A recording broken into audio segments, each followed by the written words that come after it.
Finally, I have happiness in my sports fandom. The unequivocal ass whooping that the Philadelphia Eagles put on Kermit the Frog last night was amazing. The fact that Trav is probably done. And know your role and shut your mouth. Yeah, that I don't have to listen to him yelling and screaming in his Hair for Men commercials. The fact that I don't have to listen to, Trav and Swelsey and Kelsey. The best part of the Super Bowl was not Kendrick Lamar calling Drake a pedophile. No. That was not the best part of the Super Bowl. The best part of the Super Bowl was that alien-looking thing, Taylor Swift getting booed loudly by fans at the Caesars Sports Superdome. I enjoyed every minute of it, Jake. Yeah, I mean, I have to say that, for once it was nice, to not see the refs get involved in the game. It was nice to see that, a team was able to play the Chiefs straight up and look at the result we get. And I'm just going to keep pushing this. This game yesterday, you get that early offensive pass interference call on A.J. Brown, and we were all like, oh, here we go. Right out of the gate, first deep shot, hey, taking that off the board. But other than that, there was never really another play that put the Chiefs in position to go down and score. Yeah, or to need help. And I think that the crazy part was we didn't get the whole conversation about the Chiefs, starting early on the offensive line. We didn't get any type of issues on defense. It was just a methodical ass kicking, and it really happened in the trenches. I know there were a lot of big plays at the skill positions in this game for the Eagles, but really everything was made possible by the offensive and defensive line of the Eagles, and that's the crazy part. Yeah, I think that Howie Roseman deserves all the credit for this team. I think you look at Jalen Hurts, you look at the Saquon Barkley move is obvious. I think anybody that looks at the way that Saquon Barkley impacted this offense, nobody's had more yards from scrimmage in a season than Saquon Barkley had. You look at the A.J. Brown, Devontae Smith, then you go to Zach Braun, who was a nothing linebacker, makes a critical interception, leads the team in tackles. Nobody else saw that talent. Howie Roseman deserves all the credit in the world. Cooper DeJean, pick six. You look at Josh Sweat, who's a guy, again, that when you look at his tenure in Philadelphia, he's gotten better every single year when you look at the numbers. I just think that this defense and the drafting of this defense and bringing in a stud like Saquon Barkley is exactly what you want your general manager to do. And I think when you start looking at the way that this defensive line is built, and you start looking at the way the secondary is built, and you start seeing guys like Milton Williams, you start seeing guys like Cooper DeJean, as you talked about, Reid Blankenship's another guy a lot of people will point to, Darius Slay's another guy people will point to. This is not a football team that was bought and paid for. This was a team that was built and constructed. I think largely this defense helped them overcome the shortcomings of Nick Sirianni in a lot of ways. I think Kellen Moore's play calling was elite, especially as the season went on. He got much better as a play caller. I think what Howie Roseman did here is one of the best roster construction jobs we've ever seen. Yeah, I mean, I think with the defense specifically, and there's a lot of talking points on the offense, but with the defense last night, I just think the formula of, hey, we got to have such a dominant defensive line that we don't have to blitz to get to Patrick Mahomes in the Super Bowl.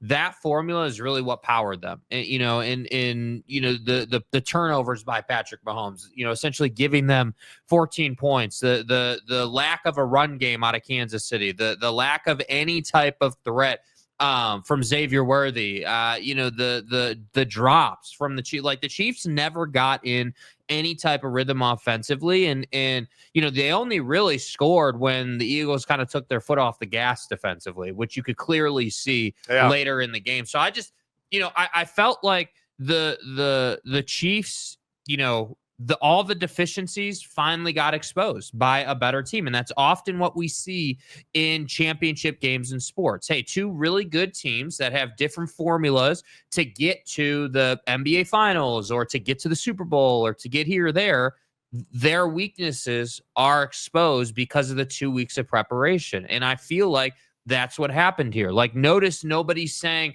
oh, well, man, this one's not on Andy Reid. This one's not on the coaching staff. This one very much is on the coaching staff. This one is on Spags in that defense. This one is on Andy. Like, you can't get away from that you got out coached. And I think that to me is the bigger thing here. Like, the Chiefs are going to have to do I'm not saying to tear it down or rebuild. What I'm saying is, hey, you got to move on from some key pieces here and really reset if you want to keep trying to take runs at the Super Bowl. Because this team, I'm telling you, we've talked about it all year, right? And this is what I thought was so interesting.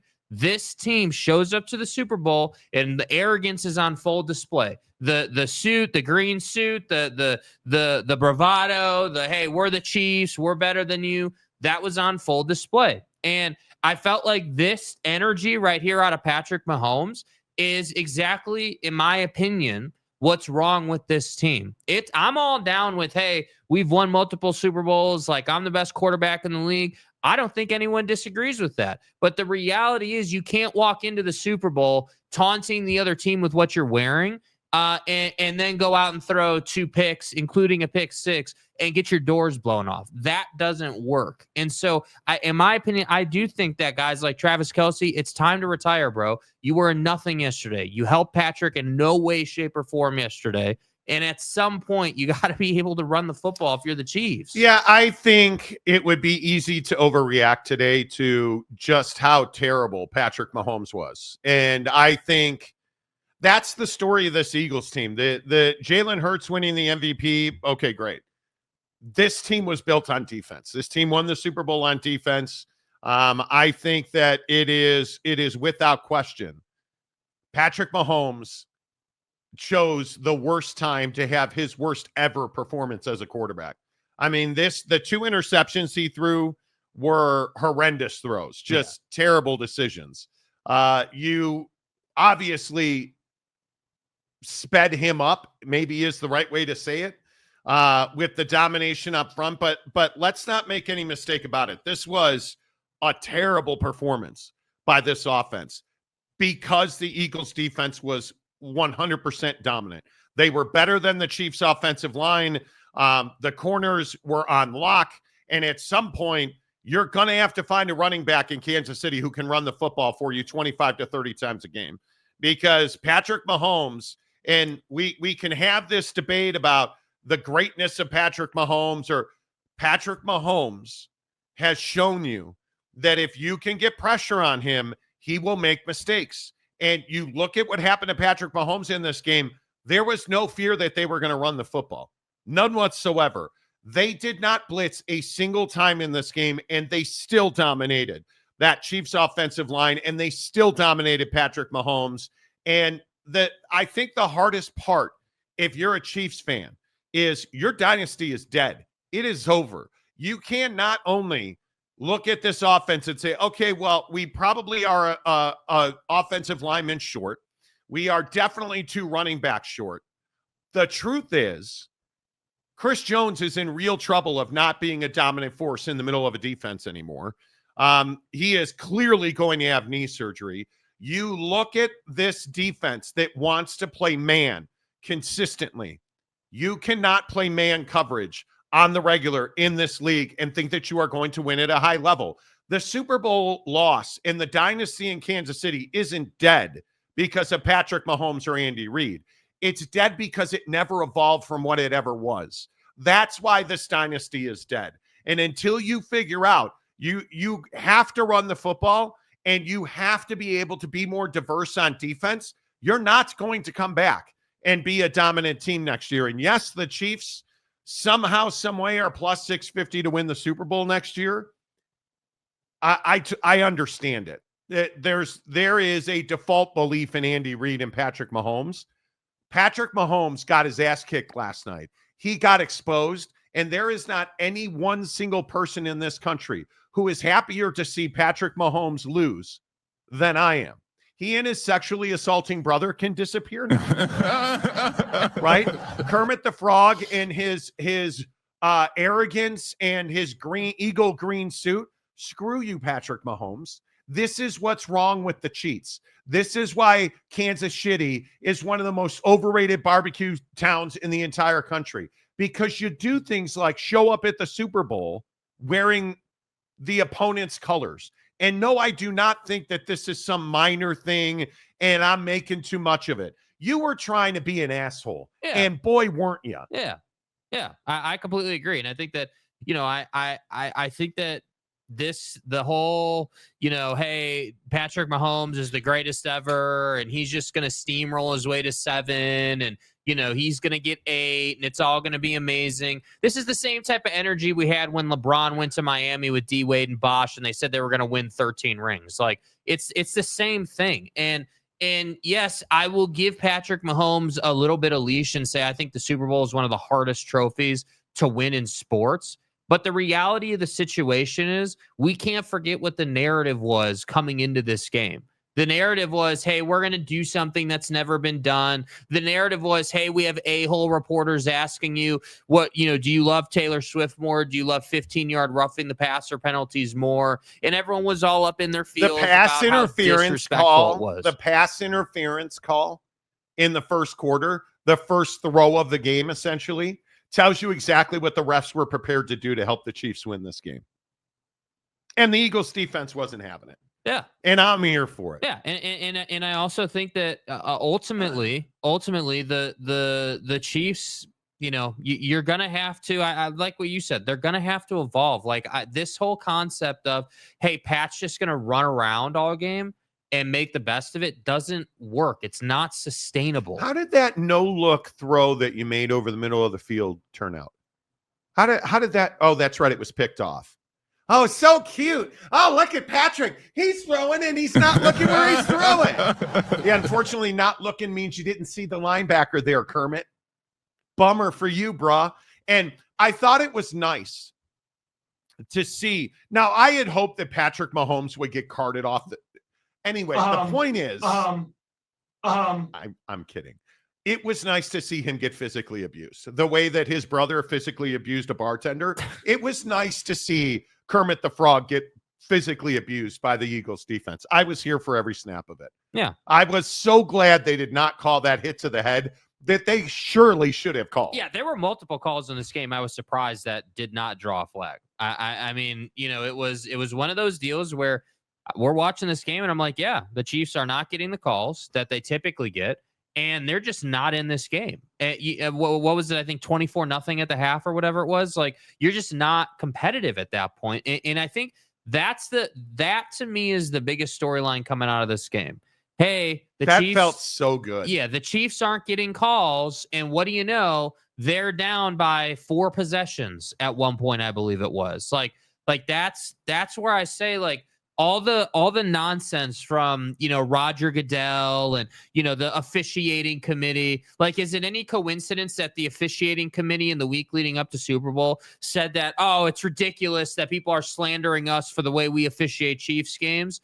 And then all of a sudden we see this big change in the Super Bowl where you're not getting, there was no, like what did they call on the Chiefs a lot last night? They called lining up in the neutral zone a lot last night on defense on the Chiefs. I thought they just, don't they classify that as you suck and you're washed and Trav, you should retire? Isn't that? I think that's sure what it's up that the alley. rule, but I believe that's what the rule. But you should, right? It's Rule 69 and everything. Stop coloring your hair, Trav. Right. Taylor's going to dump you now that you're sucking. You're over the hill and stuff and which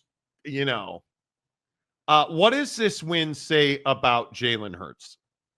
Because I think, and admittedly, I've taken a beating on this show over my defense of Jalen Hurts.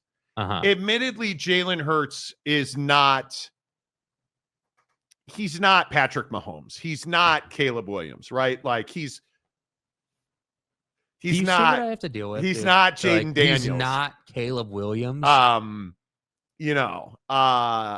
What is Jalen Hurts? I think he's an elite quarterback in this league. And I Certainly. think that you look at moments.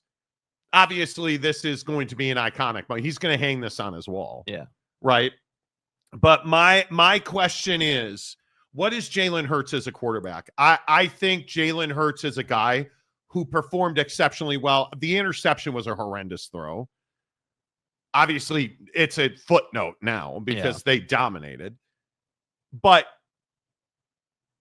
do you rank him in the top half of quarterbacks? Is he a top 5 quarterback in the NFL? I mean, I'd have to look at his stats. I mean, I don't like. You'd have to look at it, but don't even think about stats. I mean, without stats, yeah. I mean, I would say that Jalen Hurts is probably, top 5 quarterbacks in the NFL in terms of leadership. I think he does a great job with his guys and giving his guys credit. And he talked a lot about how, like, in the post game about how, like, hey, we stuck to the script and, like, we had a plan and, we were really disciplined to that plan. And I think that's the kind of energy that Jalen Hurts brings. Like, he's not the guy that is going to take a ton of credit for throwing the ball for 5,000 yards a season and wants to be that guy that, is just all over the headlines. That just inherently happens when you're the starting quarterback. He is a Disney World guy, though. He is. And that's awesome, but like, I think for me, I like Jalen Hurts a lot. I think that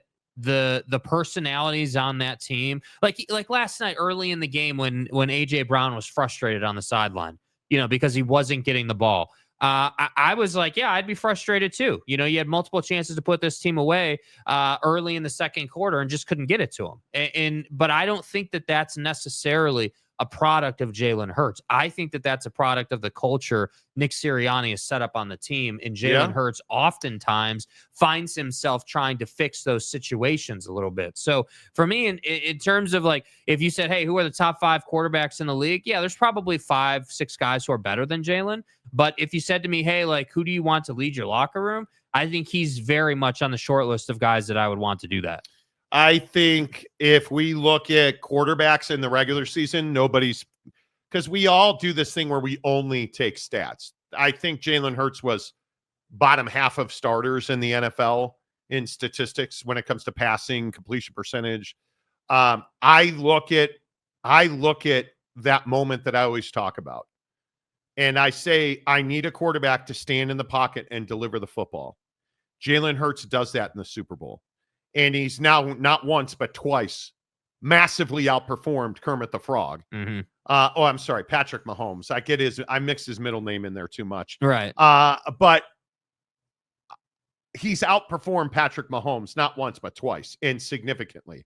He was significantly better than Patrick Mahomes last night. Yeah, the 2 picks out of Mahomes, I'm just really mystifying, just really surprised by. And we can all sit here and say he chose a bad time to play his worst game. The reality is he choked for his team. That you gave the game away. I mean, you can't go down 24-0 at the half in the Super Bowl and think that you're going to come back with regularity. And I love how this was also funny to me. We're at the half and we're like, all right, well, is this going to be a great comeback or are they just going to get torched? And everybody and their mom on Twitter is like, oh, here we go. Here's the Brady comeback 2.0, right? Here's the 28-3 Falcons game comeback. And it's like, no, dude, this team didn't show any fight in the second half. Well, when he hit that deep shot to Worthy, I think people thought, but I don't know. I think Jalen's elite. I think, Jared Goff is one that's a lot of people will use. Jared Goff or Jalen Hurts? You got to take Jalen Hurts. You got to take Jalen Hurts. He's been there more often. Joe Burrow? I'm taking Joe Burrow. Yeah, I'm taking Joe Burrow. Yeah. I look at the other, statistically speaking, I'm taking Jalen Hurts over Baker Mayfield, number 3 in passing in the NFL. Definitely. I'm taking him over Geno, number 4 in the NFL in passing. 5, Sam Darnold. I'm taking Jalen Hurts over Sam. I'm taking him over Lamar Jackson. I'm taking Patrick Mahomes over Jalen Hurts. Unless it's the Super Bowl, and then I take great joy in the beating. Never mind. Aaron Rodgers, Justin Herbert, Brock Purdy, Kyler Murray, Bo Nix, Matt Stafford, Josh Allen. Yeah, you have to take him over Josh Allen. Jalen Hurts over all of them. Yeah. I'm taking Jalen Hurts over CJ Stroud, Jaden Daniels. Now, and this again, I'm taking Caleb Williams over all of those quarterbacks. Stop. Anyway, I'm taking Jalen Hurts over everybody but Joe Burrow and Patrick Mahomes. Yeah. And I would agree with that. I will die on that hill. I'll continue to say that when I look at the way that Jalen Hurts plays football, his big mistakes are down the field usually. And it depends on how the offensive line is playing because he gets sacked a lot. That offensive line last night obviously didn't need a lot of time because he did. The thing that concerns you about Jalen Hurts is he's got to get rid of the football right now. When he holds the football, he's not a good quarterback. Well, and we're going to find out next year because obviously Kellen Moore is going to leave that team. Going to go be a head coach. So I think you're really going to see who Jalen Hurts is. With a new coordinator and everything. Well, and this goes back to Nick Sirianni, and I love that all the Eagles fans were in our comment section on a video from almost 3 years ago, where to this day, and I thought it was also interesting. Last night, looking at all the post game, nobody even disagrees. Nick Sirianni should have been fired 2 years ago. Yeah. And is this redemption for Nick Sirianni? No, I don't think so. Did he win a Super Bowl? Yes. Does this redeem how terrible they were at the end of the season 2 years ago? No, it does not. No, it does not. And I think that Nick Sirianni is an offensive guy, period. The problem is this team overcame a lot of his BS. This team, I think it'll be interesting to see how does this team do from here going forward? Because now you're everybody's big game. Now you've got a target on your back. It's what, frankly, if we're being honest and taking all the hyperbole out of it, it's what's made the Kansas City Chiefs so special. That and the fact that the refs help them. But the reason that the Chiefs are a dynasty is because they've won 2 and almost 3 Super Bowls back-to-back. Mm-hmm. Well, it wasn't almost 3. They were never in that game. They won back-to-back Super Bowls, which is very difficult to do. And almost nobody is in a position to ever three-peat. They've done that because they stuck together, and they have the greatest head coach who's ever coached in the NFL, in my opinion, and Andy Reid. Nick Sirianni is an average-ass football coach. Is he a good offensive guy? I don't know, because the turmoil, and even this year, there were problems. And he's not a relationship guy. Nick Sirianni's a weirdo. And I think, and I never thought I would say this, Kellen Moore called a hell of a game. Yep. And he really, if you listen to ESPN this morning, they had a whole thing about Kellen Moore and his evolution as an offensive guy. Mm-hmm. And the fact that you don't have to run the football repeatedly, but he does. And he's never been a run guy. He's always been, Kellen Moore's offenses have always been throw the ball, throw it. And now he's turned into a balanced coordinator because he was given an elite running back. Yeah. And he used him in ways he had never been used before. Well, and I think the gutsy calls on 4th down last night, were on full display. I mean, you're 4th and 3, I think it was. And I think it was a 18-yard shot to AJ Brown down the field there on the back shoulder throw to get a first down. Like those are the type of calls where I'm like, all right, you have full confidence that Jalen Hurts is going to get that ball to AJ Brown, and you're not going to have any trouble converting that 4th down. But AJ Brown's a very good example of what's wrong with Nick Sirianni. Mm-hmm. Nick Sirianni has no idea how to manage personalities. And I think it's his biggest weakness. I think you look at their struggles with culture and character on that team this year. Yeah. You look at the strife, you look at the acting out, you look at the sideline antics, and a lot of it's AJ Brown, right? A lot of it was, and Nick Sirianni's never fixed that. He's never going to be a guy that's loved or beloved. He's never going to be that guy. The question is, can he, again, Kellen Moore's going to be the head coach of the Saints by all accounts. Now what are you going to do? Because Nick Sirianni was a disaster as a play caller. Horrendous, awful, terrible. Yeah. Kellen Moore was an elite play caller. Yeah, I mean, you're going to have to go and find somebody. I don't know. I mean, see, this is the trouble with winning a Super Bowl. Now you're way behind the candidate carousel to go and find someone. So you're going to have to dig up a guy who can really play calls or call plays. And I think that, ultimately the Eagles, I think the good news is the Eagles are a lot more likable than the Chiefs. I had no problem with them winning. I love the Saquon story. The Dotson situation last night was incredible. Using him instead of leaning on your number one and number two was a great adjustment in play calling, which I think Kellen Moore deserves a hell of a lot of credit for. And I just think that, last night was kind of a culmination for the Eagles where you didn't have Saquon break off any huge runs. You didn't have, massive. You really only had one shot down the field to Smith. That was it.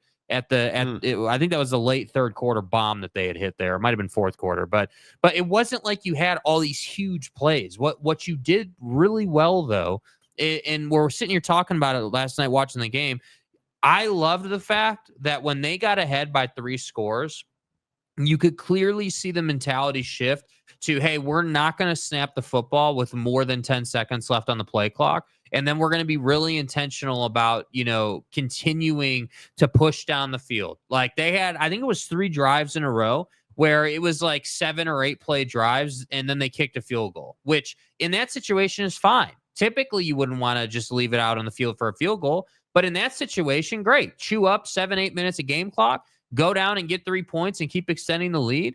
And that's all you had to do. So I just felt like they got it right when they needed to.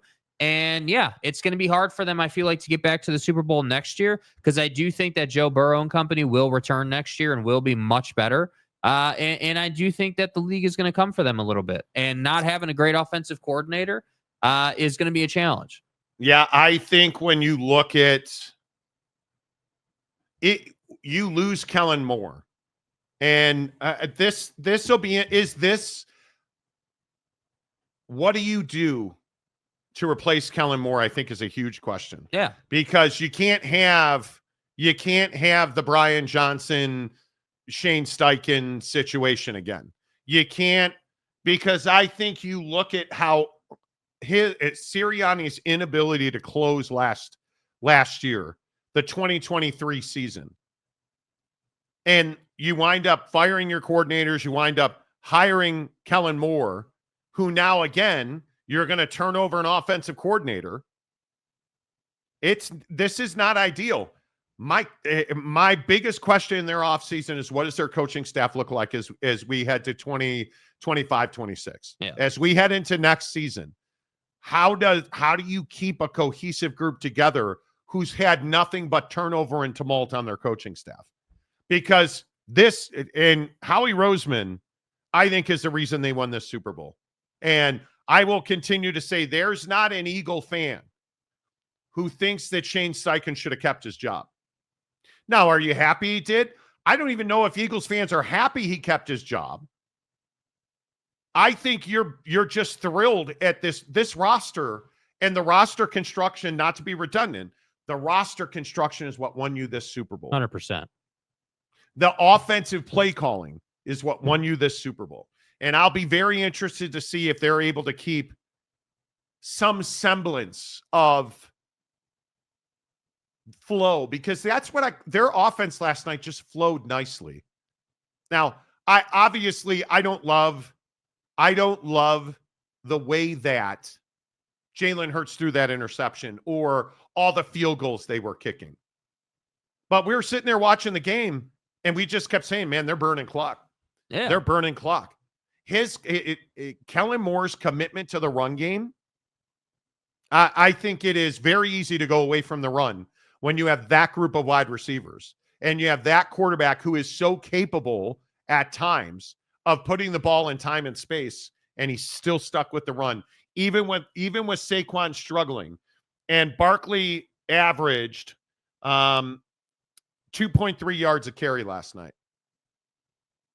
Saquon Barkley. Yeah, and I think the game plan for the Chiefs was to stop Saquon, and I think they did that. But and I don't think that's any fault to Saquon. So. But I think the dynamic is like, hey, we're so committed to stopping Saquon in that run and making sure he doesn't break one off that going over the top on the Chiefs was a little bit easier last night. You had a situation where you had really 3 plays where they got over the top on you. You had the Dotson one early in the game. You then had the AJ Brown one, and then you had the Devontae Smith one. And I just felt like once those happened, and once you showed the ability to go over the top, it was always going to be really tough to stop you. And I think that's what great offenses do. They find a way to bring the defense closer to the line of scrimmage. And then once you do that as a defense, now we have room to operate, and play with the safeties a little bit. And that's what you saw. Yeah, I'll be interested to see how the Eagles matriculate down the offseason. I thought it was very interesting the way they won this game. I cannot believe the way that Chiefs offensive line just got dominated. I mean, no blitzing. They sent 4 dudes and dominated. That's the risk that you took drafting Jalen Carter. The risk that you took just in a lot of guys on that defense. Yeah, the incredible thing is, and we were talking about this before the show, like Jalen Carter not having a sack or I think a tackle last night. Not a sack or a tackle. But the impact that he had on that game was insane. Because, again, you were getting a lot of pressure off the edge on the left side. But then, the problem for Mahomes was that Jalen Carter was getting home on the interior. And that didn't really give him anywhere to go. I mean, there were multiple times last night where Jalen Hurts ran for probably 15 yards in the second half. Yeah. When the pocket collapsed and there was nobody. Well, the design quarterback runs were masterful. Yeah. That's why I'm telling you, we can sit here and we can wax poetic about redemption for Nick Sirianni. I agree. This is not this. Nick Sirianni's the head coach of the Philadelphia Eagles. Howie Roseman won this Super Bowl. Yeah. Kellen Moore, the play calling, and Nick Sirianni talked about it all week long in the lead up to the game. He has no input on play calling. He is not the architect of this offense. Yeah. I just don't think he's the one that deserves credit for winning the Super Bowl. No. Like, I don't feel like that's controversial. The discipline of Nolan Smith, the Eagles defensive end, he deserves credit for winning this Super Bowl. The way that you look at it, the discipline of Brandon Graham getting punched in the face and not retaliating. Yeah. The discipline of this defense to do their job. They're well coached defensively.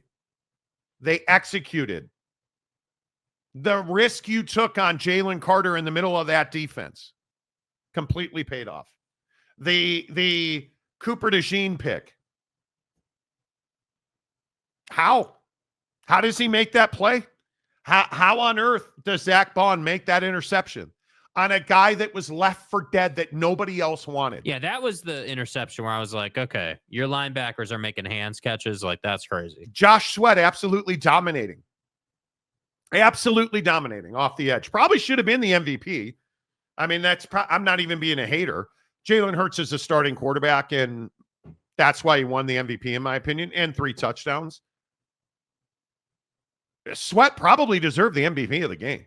I mean, yeah, he caused the 1 interception, driving Thuney back into Kermit the Frog. Yeah. Whose brother is a sexual assaulter. Right. Such as in like. And stuff. But Sweat probably deserved the MVP of that Super Bowl, if we're being honest. But I don't know, here, near, there. All right, a couple other things I want to get to on this game. We can put this to bed right here. You can just stop talking about this. Yeah. Patrick Mahomes now has more interceptions in the Super Bowl than Tom Brady had combined in his career. You can just put this conversation to bed.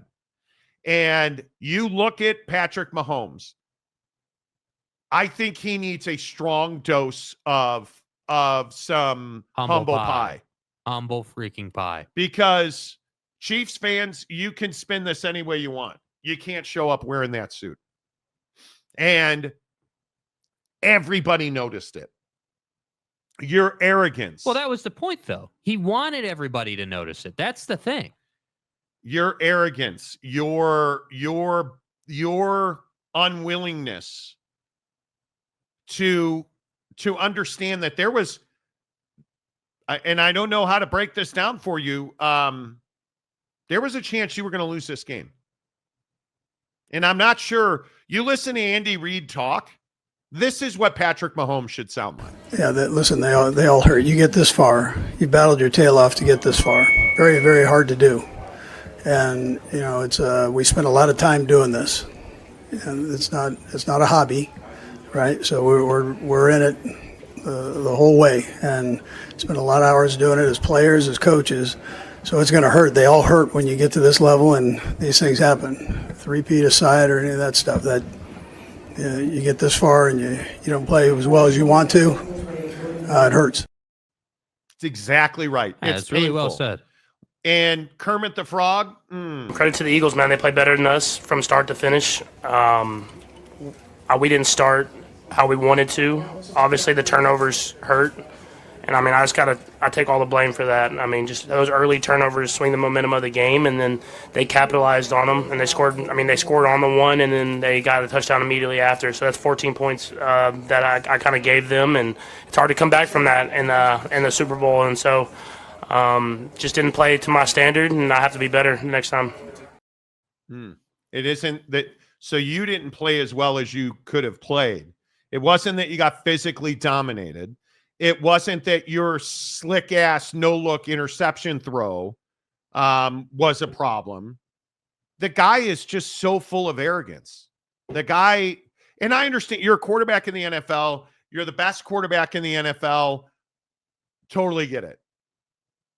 That guy needs a dose of humble pie. Yeah, I was just surprised that so generally speaking, I think that Patrick Mahomes is not somebody that like I hate as an athlete or I dislike greatly. What I didn't like this particular year out of Pat was the fact that this Chiefs team all year, Kermit the Frog and company, were barely getting by. Right? You look at how they won most of their games, the famous stat all over the place. Oh, they're 11-0 in one possession games. Okay, well, what's the dark truth about one possession games? You were unable to put teams away. You were unable to beat teams in dominant fashion. But Trav. Right. And so then but Trav. The spin cycle is Trav and great offense and the defense. Look how dark Trav's hair is. Man. Just an incredible Spags defense and all the disguise. Hey, can you show me Taylor Swift again? And so then let's put her on screen one more time. What I didn't like was that you as Patrick Mahomes know that your team is not nearly as dominant as it was the first couple of runs. And you know your brother sexually assaults bartenders, allegedly. Such as and like. And so then you still roll up in that suit. You still think it's okay to show up the opposition and to act that way. And I don't know, man. I just didn't like that anytime you're as the favorite making it about the other team, that's not the right way to go about it. No, and then you have the other quarterback not talking about himself, but talking about his defense. And I think we had a focus group out there. You know, offense was able to score points, to take advantage of opportunities, just enough to put points on the board, and then defense played their ass off. They played how they played all year. And I truly believe offense wins games, but defense wins championships. And how that defense has been able to play, it's a great testament to them. It's been a long journey. It's been a journey of ups and downs and highs and lows. And I've always stayed true to it in the end. And having this vision of just being the best that I can be, and that evolving over time into this desire and this flame inside to win. And you don't do great things without the guys around you. Oh, man, I could have done better, and just wasn't my best performance. But, me and my brother, who, I don't know if you saw, he sexually assaulted a bartender, we picked out this green suit. Fly, Eagle, fly, bitches. Just telling you. I'd rather have the humility of Jalen Hurts than the bravado of Patrick Mahomes. I would agree with that. And I think that, again, let's see how Patrick Mahomes is a dude Kermit reacts Mahomes, to this. please. If Patrick Mahomes Kermit. comes out and is much more humble, is much more professional about it, I think that would be a really good look for him and that team. But the no-look passes. Yeah, And that's Trav. all. Look, The all hook and cute ladder stuff, to Trav. all the cute stuff. That's what I said. I'm not joking. Dude needs to retire. Dude, it's over. Trav. Yeah, well, You're it's talking over. about Trav. Yeah, well, I get it. How dare Trav you? was a nothing last night. 3 receptions, meaningless Wow. receptions. Wow. No yak yards. And But the hook and ladder. Yeah, whatever, The dude. laterals. Whatever, dude. And Swelsey. Yeah, Trav. yeah. I'm over it. I'm such over an it. asshole. The Chiefs need to reset, and I'm tired of hearing about. Like, I'm just done with it. If you're a Chiefs fan, I don't want to hear about your greatness anymore. It feels so good that the Chiefs lost this game. Yeah, it's cleansing.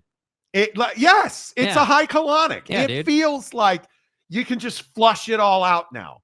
Like a Trav. Hydroxychloroquine. Trav. Shut up. Yeah. Now we can Go do your stupid podcast with your brother. Yeah. Now we can Cashless. move along to pitchers and catchers reporting in 10 days and feel good about it.